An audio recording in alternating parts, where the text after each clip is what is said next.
ሰላም ጤና ይስጥልን እጅጉን የተወደዳችሁና የተከበራችሁ የአዲስ ስፖርት ቤተሰቦቻችን እንደምን አላችሁልን? ከእናንተው ከሆነው ከአዲስ ስፖርት የዩቲዩብ ቻናላችን አዳዲስ ስፖርታዊ ጉዳዮችን ልናካፍላችሁ እነሆ ዛሬም በድጋሚ ተገናኘን። ስለምታደምጡን ስለምትከታተሉን ቆይታችሁም ከኛ ጋር ስለሆነ እጅጉን ከልብ አድርገን ነው የምናመሰግነው። በዛሬው የአመሻሹ ፕሮግራማችን የተለያዩ ስፖርታዊ ጉዳዮችን ወደ እናንተ እያደረሰን ቆይታን እናደርጋለን። ከነዚህ መካከል ትልልቆቹን የአውሮፓ ክለቦች የተመለከቱ ስፖርታዊ ጉዳዮችን በስፋት እያነሳን ቆይታን የምናደርግ ነው የሚሆነው። ፉአድ ባህሩ ፕሮግራሙን እየመራው ከእናንተ ጋር ቆይታን የማደርግ ይሆናል። አብራችሁኝ እንድትቆዩ በአክብሮት ጋብዛለሁ። የተለያዩ ስፖርታዊ ጉዳዮችን ነው እያነሳን ቆይታን የምናደርገው። እስከ ፕሮግራማችን ፍጻሜ ከኛ ጋር እንድትሆኑ በአክብሮት ጋበዝኩኝ። ከመሸጋገሪያ በኋላ በድጋሚ ተመልሰን የምንገናኝ ይሆናል።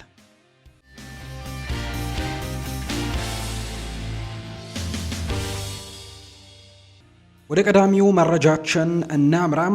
የኢትዮጵያ ብሔራዊ ቡድን ከሳኦ ቶሜና ፕሪንሲፔ ጋር ላለበት ጨዋታውን ለማድረግ ወደ ሞሮኮ የሚያደርገውን ጉዞ እንደጀመረ ዛሬ ይፋ ተደርጓል። ነገ ደግሞ በተለያዩ ሀገራት ትራንዚት አድርጎ ቦታው ላይ እንደሚደርስ ነው የሚያሳዩ መረጃዎች እየወጡ እንደሚገኙ ዘገባዎች እየወጡ የሚገኙት። ነገር ግን የኢትዮጵያ ብሔራዊ ቡድን አምበል የሆነው ጋቶች ፓኖም በወላጅ አባቱ ድንገተኛ ህልፈት ምክንያት ወደ ሞሮኮ ከሚጓዘው ልዑክ ሳይካተት መቅረቱን ነው የኢትዮጵያ እግር ኳስ ፌዴሬሽን ይፋ ያደረገው። ጋቶች ፓኖም ወላጅ አባቱ በድንገተኛ ህመም ህልፈታቸው መሰማቱን ተከትሎ ወደ ሞሮኮ ከሚያመራው የኢትዮጵያ ብሔራዊ ቡድን ስብስብ ውጪ መሆኑን ነው የኢትዮጵያ እግር ኳስ ፌዴሬሽን ይፋ ያደረገው መረጃ የሚያሳየው።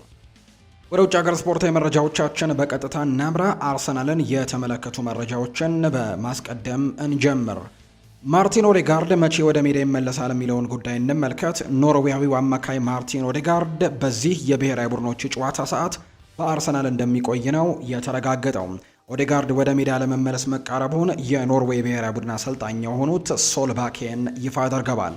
ማርቲን ኦዴጋርድ ከብሔራዊ ቡድን እረፍቶች መልስም በሳውዝሃምፕተን ጨዋታ ላይ ወደ ሜዳ ይመለሳል ተብሎ እንደሚጠበቅ ነው መረጃዎች እየወጡ የሚገኙት። ኦዴጋርድ ባለፉት 5 ወራት ለኖርዌይ ብሔራዊ ቡድን ምንም አይነት ግልጋሎትን መስጠት አልቻለም። ለኖርዌይ ብሔራዊ ቡድን በነበሩት ጨዋታዎች ማለት ነውና በዚህ ምክንያት እንግዲህ አሁንም ከብሔራዊ ቡድን ስብስብ ውጭ መሆኑ ተረጋግጧል። ነገር ግን ከኢንተርናሽናል ብሬኩ መልስ ግን ተጫዋቹ ወደ አርሰናል የእግር ኳስ እንቅስቃሴ ወይም ወደ ጨዋታው እንደሚመለስ ነው ይፋ የተደረገው።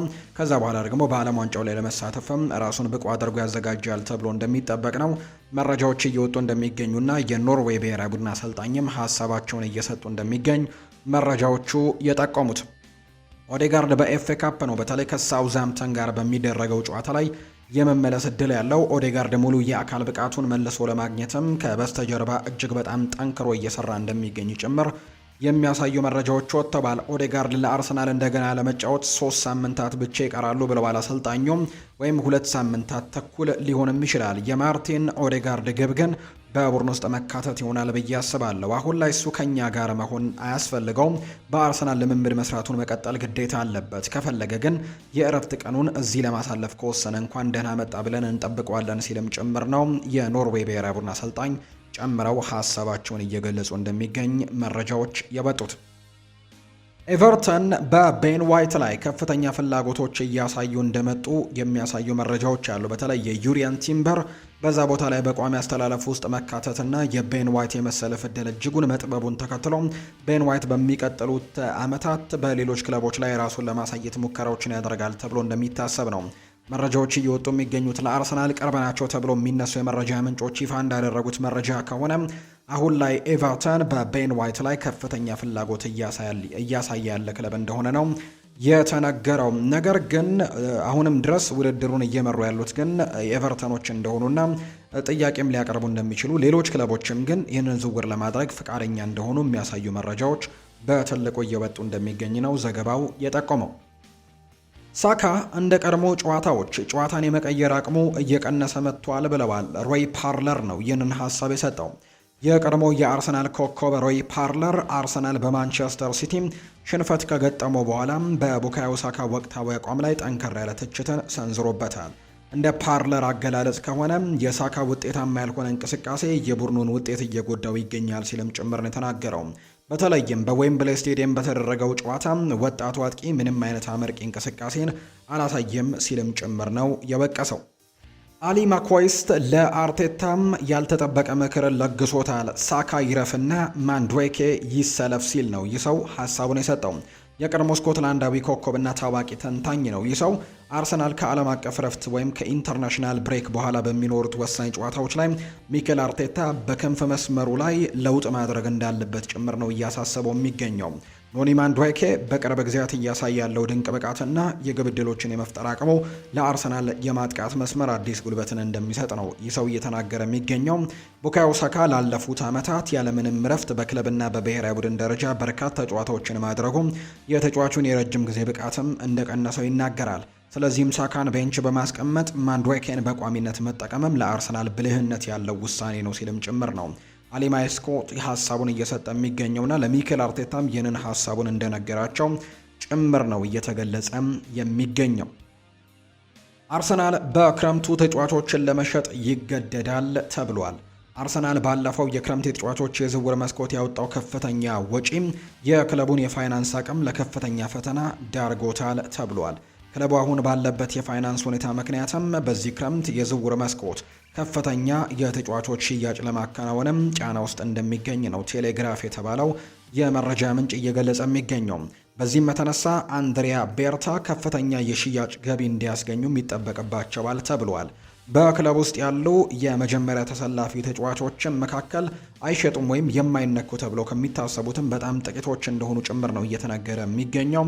ክለቡ በተለያዩ አማራጮች እያየ ቢሆንም የገንዘብ ሁኔታው ግን አብዛኞቹን ተጫዋቾች ለሽያጭ ክፍት እንዲያደርጋቸው ያስገድዳቸዋል ተብሎ እየታሰበ ይገኛልና አርሰናል በክረምቱ ተጫዋቾችን ለመሸጥ ይገደዳል ተብሎ እንደሚታሰብ ነው መረጃዎች እየወጡ የሚገኙት። ሌላኛው አርሰናል ደካማ ብቃት ማሳየቱ ጥያቄ ያስነሳል ብሏል። ኢያን ራይት ነው ይህንን ሀሳብ የሰጠው።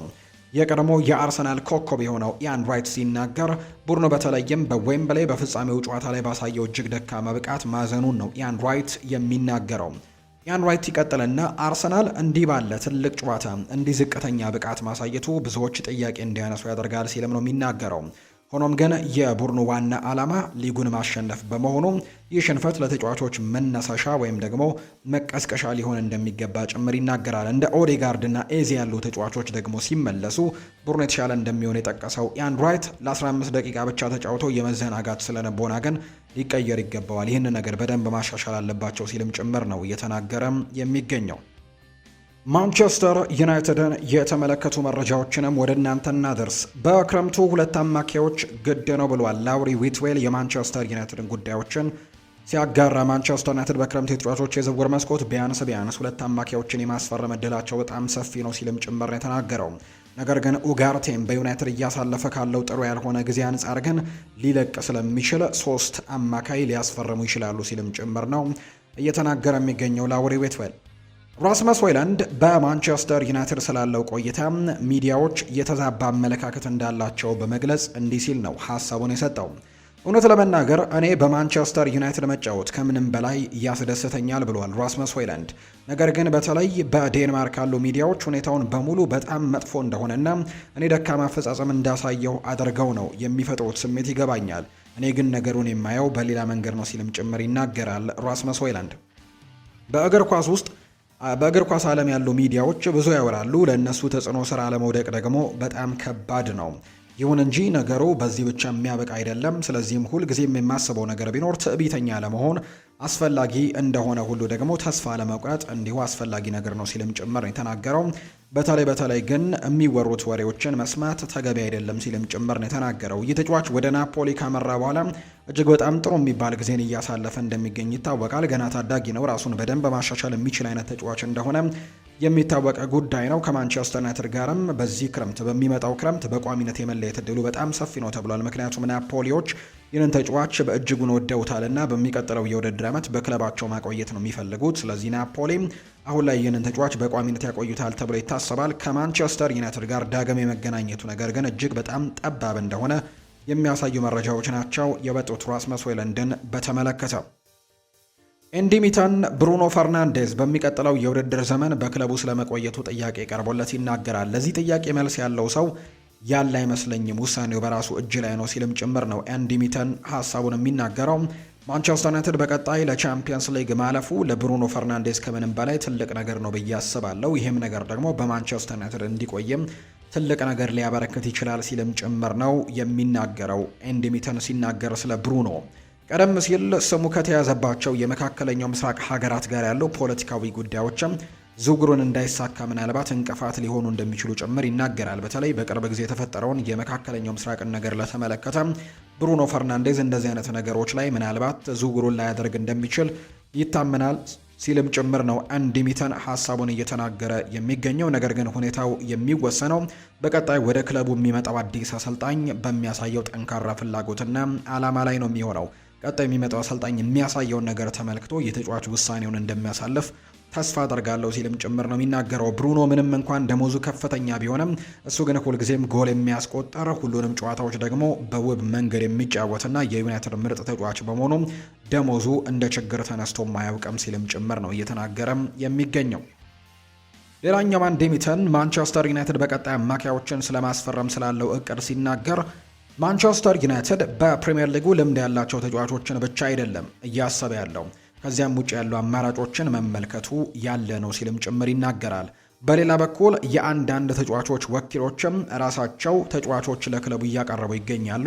በዝርዝሩ ላይ 10 ያክል እጩዎች ያሉ ይመስለኛል። ከነዚህ ውስጥ ደግሞ ወደ 6 የሚጠጉት ስማቸው በሚዲያዎች እየተነሱ የሚገኙ ተጫዋቾች ናቸው ሲልም ነው የሚናገረው። በተጨማሪም ግን ቢያንስ 2 ተጫዋቾች ለክለቡ ይፈርማሉ ተብሎ ነው በሚቀጥለው የክረምት የተጫዋቾች የዝውውር መስኮት የሚጠበቀው። ማንቸስተር ዩናይትድ በክረምቱ የዝውውር መስኮት ለአደም ዋርተን አሪፍ የሚባል የዝውውር ሂሳብም ለማቅረብ እየተዘጋጀ እንዳለ ጭምር የሚያሳዩ መረጃዎች እየወጡ ይገኛሉና በጣም አሪፍ የሚባል ገንዘብን በሚቀጥለው ክረምት የተጫዋቾች የዝውውር መስኮት ለአደም ዋርተን ሊቀርብ እንደሚችል የሚያሳዩ መረጃዎች እየወጡ ይገኛሉ። ዩናይትድ ለዚህ የ22 ዓመት አማካይም ከ50 እስከ 60 ሚሊዮን ፓውንድም ለማቅረብ ዝግጁ ሊሆኑ የሚችሉበት እድሉ እንዳለ ነው ቲም ቶክ የተባለው የመረጃ ምንጭ እየተናገረ የሚገኘው። አሁንም ድረስ ማንቸስተር ዩናይትድ ካርሎስ ባሌባን መከታተሉን መቀጠሉ ግን መረጃዎች እየወጡ ነው። አደም ዋርተን ግን ከሱ ይልቅ ይበልጥ ሊሳካ የሚችል ዝውውር እንደሆነ እየተነገረ ይገኛል። ይህ መረጃ የወጣው ከክለቡ ባይሆንም የተጫዋች ወኪል ግን አሁን ላይ ማንቸስተር ዩናይትድ እንደሚገኝ የሚያሳዩ መረጃዎች እየወጡ ነው።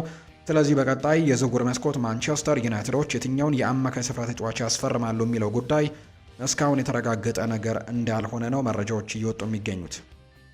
የማንቸስተር ሲቲን ጉዳዮች ደግሞ እናንሳ።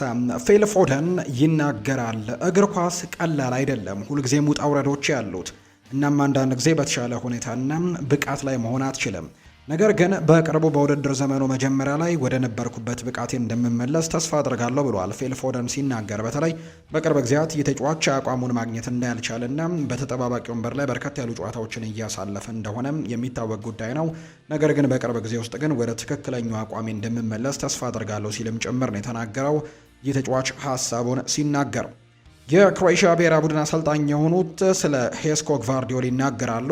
ሁኔታውን ለማጣራት ወደ ማንቸስተር እንሄዳለን። እናም ጉዳዩን ከሚመለከታቸው ሰዎች ጋር እንነጋገራለን። ያለምንም ጥርጥር ሄስኮ ግቫርዲዮል ለእኛ በጣም አስፈላጊ ተጫዋች ነው። ነገር ግን በክለቡና በተጫዋቹ ላይ ተጽዕኖ ማሳደር ግን አንችልም፣ እኛም አንፈልግም ሲልም ነው የተናገረው። ግቫርዲዮል በቅርቡ ደህና ይሆናል ብዬ አስባለሁ። እናም ወደ ሜዳ ሲመለስ ደግሞ ያለበት ሁኔታ ምንም ይሁን ምን በዓለም ዋንጫ ላይ ለእኛ አስፈላጊ ተጫዋች ግን ይሆናል። እስከዚያ ድረስ ግን ከማንቸስተር ሲቲ ጋር ምንም አይነት ጨዋታ ካልተጫወተም 2 የወዳጅነት ጨዋታዎችን አዘጋጅተናል ሲልም ጭምር ነው የተናገረው የክሮኤሽያ ብሔራዊ ቡድን አሰልጣኝ። ሩበን ዲያዝም ይናገራል። ወደ ማንቸስተር ሲቲ የሚመጣ እያንዳንዱ ተጫዋች ዋንጫ የማሸነፍ አስተሳሰብ አለው። ከዚህ በፊት ብዙ ዋንጫዎችን ቢያሸንፍም ባያሸንፍም ወደኛ ሲመጣ ግን የተራበ መንፈስን ይዞ ነው የሚመጣው። ይህ በጣም ግልጽ እንደሆነና ለግባችን በጣም ተጨማሪ ተነሳሽነትን እንደሚጨምርልኝ ይሰማኛል ሲልም ነው ሩበን ዲያሽ የተናገረው። የቼልሲ ጉዳዮችን በዚሁ እናንሳ። ኤንዞ ፈርናንዴስ ሪያል ማድሪድን የመቀላቀል ህልም አለው ተብሏል። ፓሪስ ሰን ጀርሜንም ቢሆን በኤንዞ ላይ ፍላጎት እንዳላቸው ነው ዲያሪዮ አስ መረጃውን የሚያጋራው። ነገር ግን የተጫዋቹ ህልም ግን 100% ሪያል ማድሪድን መቀላቀል እንደሆነ ዲያሪዮ አስ የተባለው የመረጃ ምንጭም ይፋ አድርጓል። እንደ ስካይ ስፖርት ዘገባ የቼልሲ ባለቤቶች ሊያም ሮስኒየር አሁን ካለበት የተሻለ ሁኔታ እንዲህ ወይም ደግሞ ውጤት እንደሚያመጣም ያስባሉ ተብሎ እንደሚነገር ነው ዘገባዎቹ እየጠቆሙ የሚገኙት። የሪያል ማድሪድ ጉዳዮችን እናንሳ። በደርቢው ጨዋታ ላይ ፌዴሪኮ ቫልቬርዴ ያየው ቀይ ካርድ ቡድኑ በዚህ ሲዝን በላሊጋው ያገኘው 8ኛው ቀይ ካርድ እንደሆነ ነው ይፋ የተደረገው። ሪያል ማድሪድ በአንደኛው ዲቪዚዮን ላይ በርከት ያሉ ጥፋቶችን በመስራት በቀዳሚነት የሚቀመጥ ቡድን ነው። ነገር ግን በቀይ ካርድ ደረጃ ሁኔታዎች ሙሉ ለሙሉ የተለወጡ ናቸው። ሪያል ማድሪድ በዚህ ዓመት ብዙ ተጫዋቾች በቀይ ካርድ ያጣ ሶስተኛው ቡድን ሲሆን በሪያል ኦቪዬዶ እና በራዮ ቫይካኖ ብቻ ይበለጣል። 8 ቀይ ካርዶችን በመመልከትም ከበላዩ ይገኛሉ። በአንጻሩ የላሊጋው ተፎካካሪ የሆነው ባርሴሎና በዚህ ዓመት ቀይ ካርዶችን ያገኘው በሁለት አጋጣሚዎች ብቻ እንደሆነና ይህም ቁጥር ከአትሌቲኮ ማድሪድ ጋር ተመሳሳይ እንደሆነ ነው መረጃዎች እያሳዩ የሚገኙት። ማርካ ነው ይህንን ቁጥር ያወጣው። አሁን ላይ ቪኒሲዮስ ጁኒየር ለባሎን ዶር አሸናፊነት ሲወዳደር እንደነበረው አይነት አስደናቂ ወደ ነበረበት ምርጥ ብቃቱም እየተመለሰ ነው። ቪኒ ጁኒየር በዚህ ሰዓት ለቡድኑ ወሳኝና አስፈላጊ ተጫዋች ሆኗል። እናም አሁን ላይ ከአንድ ዓመት ተኩል ለውጦች በኋላ ደረጃውን ከጨዋታ እያሳደገ እንደመጣ ጭምር የሚያሳዩ መረጃዎች ናቸው ዲያሪዮ አስ ይፋ ያደረገው። የቪኒሲዮስ ጁኒየር ኮንትራት ወደ መጠናቀቁ እየተቃረበ እንደሚገኝ ነው መረጃዎች የሚጠቁሙት። የቪኒሲዮስ ጁኒየር ኮንትራትን ለማደስ የሚደረገው ድርድር በመጠናቀቅ ላይ መሆኑን የሚጠቁሙ መረጃዎች አሉ። ሪያል ማድሪድ ብራዚላዊውን ኮከብ በክለቡ ረዘም ላለ ጊዜም ለማቆየት ከፍተኛ ፍላጎት አለው። በዚህም ደግሞ እንደ ፋብሪዚዮ ሮማኖ እና ሌሎችም ታማኝ የስፖርት ጋዜጠኞች ዘገባ ከሆነ አዲሱ ስምምነት የሚከተሉትን ነጥቦችም ያካትታል ተብሎ ይጠበቃል። ይህም ቪኒሲዮስ ጁኒየር በክለብ ውስጥ ከፍተኛ ተከፋይ ከሆኑ ተጫዋቾች ተርታ እንዲሰለፍ ያደርገዋል። ክለቡ ተጫዋቹ ከሌሎች የክለብ ደግሞ የማጥቃት ለመከላከልም የ1 ቢሊዮን ዩሮ ደግሞ የውል ማፍረሻ እንደሚጠቀምም ይገመታል። ኮንትራትም ደግሞ እስከ 2028 ወይም 29 ድረስም የሚራዘምበት ሰፊ እድል ይኖራል ተብሎ ነው የሚታሰበው። በቪኒሲዮስ ጁኒየር ላይ እየታዩ ያሉ ቁጥሮች ከሰሞኑ በሪያል ማድሪድ ደጋፊዎች ዘንድ ዋነኛ መነጋገሪያ ሆኗል። እንደ ማርካና ሌሎች ታማኝ የመረጃ ምንጮች ዘገባ ከሆነ ቪኒሲዮስ በሁለቱ በሻቪ አሎንዞና በአርቤሎ ስር የነበረው የግብ ማስቆጠር ብቃት ከፍተኛ ልዩነት አለው። ቪኒሲዮስ ጁኒየር በሻቪ አሎንዞ ስር 27 ጨዋታዎችን አከናውኖ ያስቆጠረው ግብ 7 ብቻ ሲሆን በ90 ደቂቃ ውስጥም 0.27 ግብ የማስቆጠር ፐርሰንቴጅ ነበር የነበረው። አርቤሎ ከመጣ በኋላ ግን ነገሮች ለቪኒሲዮስ ጁኒየር ልዩ የሆኑ ይመስላሉ። ቪኒ በአርቤሎ ስር እስካሁን 16 ጨዋታዎችን አድርጎ 11 ግቦችን ከመረብ ጋር ያዋሃደ ሲሆን በአንድም ጨዋታ 0.68 የማስቆጠር እድል እንዳለው ነው ማርካ የተባለው የመረጃ ምንጭ ይፋ ያደረገው። ቪኒሲዮስ በሪያል ማድሪድ በጣም ደስተኛ ነው። እናም በክለቡ መቆየት ይፈልጋል። ስለዚህም ክለቡ በአሁኑ ሰዓት ኮንትራቱን ለማራዘምም ከፍተኛ ድርድር ላይ እንደሚገኝ ነው ፋብሪሲዮ ይፋ ያደረገው። የኤል ቼሬንጊቶ ጋዜጠኛና የሪያል ማድሪድ ደጋፊ የሆነው ቶማስ ሮንሴሮ ስለ ኬሊያን ምባፔም ይናገራል። በአመት 240 ጎሎችን ቢያስቆጠር እንኳን የሪያል ማድሪድ ደረጃዎችን ልብ አያሸንፍም። በደርቢው የመጨረሻ 20 ደቂቃዎች ውስጥም አንድ የሪያል ማድሪድ ተጫዋችም ሜዳ ውስጥ በቸልተኝነት ሲራመድ እንዳየሁት መርሳት አልችልም። ኤምባፔ የአትሌቲኮን ማጥቃት ከቡድን አጋሮቹ ጋር ሆኖ በመከላከልም ለአንድ አፍታ እንኳን ፍቃደኛ አልነበረም። ይህንን ማድረግ ከቀጠለ ለእያንዳንዱ ጨዋታ ጎል ቢያስቆጥር እንኳን ማንም የሪያል ማድሪድ ተጫዋችና ደጋፊ እንደማይወደው የሚያሳይ ቪዲዮ አንድ ሰው ሊያሳየው ይገባል። ቪኒሲዮስ በሜዳ ላይ ሁሉንም ነገር ይሰጣል። አንዳንድ ጊዜ ግን እሱም ስህተት ይሰራል። ነገር ግን ክለቡ አብዝቶ በፈለገው ሰዓት ግን ከልቡ የሚጫወት አይነት ተጫዋች ነው። ለዚህም ነው ቫልቬርዴ ጎን ለጎን ለቡድኑ አስፈላጊ ተጫዋች ነው ቪኒሲዮስን የምንለው ሲልም ነው ይህንን ሀሳብ እየሰጠው ደግሞ የኤል ቼሬንጊቶው ጋዜጠኛ ቶማስ ሮንሴሮ ነው። ሮማሪዮ ኔይማርን ከብራዚል ብሔራዊ ቡድን በማግለሉ ካርሎ አንቸሎቲ ላይ ከባድ ማስጠንቀቂያን ሰጥቷል። ኮከብ ተጫዋቾች ሁልጊዜም መጫወት አለባቸው። ብሔራዊ ቡድን ምርጥና በጣም ተሰጥኦ ያለው ሰው በሚያገኝበት ቦታ ነው። እንደ ኔይማር ያለ ኮከብ መኖሩ 100% ጤነኛ ባይሆንም እንኳን ሌላ ተጫዋች ከመጥራት እሱን መጥራት ይሻላል። ተሰጥኦን ማባከን የለበትም። ትኩረት መሰጠትና በደንብ ደግሞ ማሰብ አለባቸው የሚል ቀጥተኛ ማስጠንቀቂያ ነው እየሰጣቸው የሚገኘው። የፓሪስ ሰን ዠርሜን የበላይነት መሰበር አለበት ብለዋል ሃቪየር ቴባስ። የስፔን ላሊጋው ፕሬዝዳንት ሃቪየር ቴባስ በፈረንሳይ እግር ኳስ ያለውን የፓሪስ ሰን ዠርሜን የኃያልነትም መተቸታቸውን የተነገረው የፓሪስ ሰን ዠርሜን የበላይነት የተመሰረተው በሌሎች ክለቦች ዝምታና ፍራቻ ላይ ነው ሲሉ ፕሬዝዳንት ሃቪየር ቴባስ ይናገራሉ። ፓሪስ ሰን ዠርሜን ኃይል አለው፣ ምክንያቱም ሌሎች ክለቦች ዝምታን መርጠዋል። ዝምታው ደግሞ ውስብስብ ያደርገዋል ሲሉ ነው ሃቪየር ቴባስ የሚናገሩት። ቀሪዎቹ ክለቦች በዝምታ መቀጠል ይፈልጋሉ፣ ወጥተው ደግሞ ለመናገር አይደፍሩም። ይህ ደግሞ ፓሪስ ሰን ዠርሜን ስልጣን ሰጥቶታል ሲልም ጨምረው ተናግሯል። አክሎም ይሄ ነገር በፈረንሳይ መሰበር አለበት። ፓሪስ ሰን ዠርሜን ተፎካካሪ አይሆንም ማለት አይደለም፣ ነገር ግን እንደዚህ አይነት ኃይል ግን አያስፈልግም ሲልም ጭምር ነው የተናገሩት። ሌንስ የፓሪስ ሰን ዠርሜንን ጥያቄ አልቀበልም ማለታቸው የሚታወቅ ነው። ፓሪስ ሰን ዠርሜን ለሊቨርፑል ጨዋታ በቂ እረፍት ለማግኘት ከሌንስ ጋር የሚደረገው ጨዋታ እንዲራዘምለት ጥያቄ አቅርቦ ነበር። በሊጉ ዋንጫ ፉክክር ላይ የሚገኙት ፓሪስ ሰን ዠርሜን እና ሌንስ በሊቨርፑል የደርሶ መልስ ጨዋታ መሃል ላይ እንዲጫወቱ መርሃ ግብር ወጥተዋል። ከፓሪስ ሰን ዠርሜን በአንድ ነጥብ ዝቅ ብሎ ሁለተኛ ደረጃ ላይ የሚገኘው ሌንስ የፓሪስ ሰን ዠርሜንን ጥያቄ ውድቅ ማድረጉን የተነገረው ክለቡ ጨዋታዎችን ወይም ፓሪስ ሰን ዠርሜን እንደፈለገው መቀየራቸው የሊጉ ፍትሐዊነትን እንደሚያጠፋው ነው የታመነው። ሌንስ ከ1998 በኋላ የመጀመሪያ የፈረንሳይ ሊግ ዋንጫውንም ለማሸነፍ ደፋ ቀና እያለ ይገኛል። የፓሪስ ሰን ዠርሜን ጨዋታ የሚራዘም ከሆነ ሌንስ ለ15 ቀናት ከውድድር እንዲርቅም እንደሚያደርገው የሚያሳዩ መረጃዎች ናቸው አሁን ላይ እየወጡ የሚገኙት። የተወደዳችሁና የተከበራችሁ ቤተሰቦቻችን ለዛሬ ያዝንላችሁ አዳዲስ ስፖርታዊ ጉዳዮቻችን እነዚህ ነው የሚመስሉት። ስላደመጣችሁን፣ ስለተከታተላችሁን ቆይታችሁም ከኛ ጋር ስለነበር እጅግ ከልብ አድርገን እናመሰግናለን። ፉአድ ባህሩ የዛሬውን ፕሮግራም እየመራው ከእናንተ ጋር ቆይታን አድርግ ያለው። በቀጣይ ፕሮግራሞቻችን ሌሎች ስፖርታዊ ጉዳዮችን፣ ሌሎች አዳዲስ መረጃዎችን አካተን በድጋሚ ተመልሰን የምንገናኝ ይሆናል። ስላደመጣችሁኝ ከልብ አድርጌ ያመሰገንኩኝ። መልካም ጊዜ፣ መልካም ደግሞ ቀን እንዲሆንላችሁ ነው በአክብሮት የምመኘው።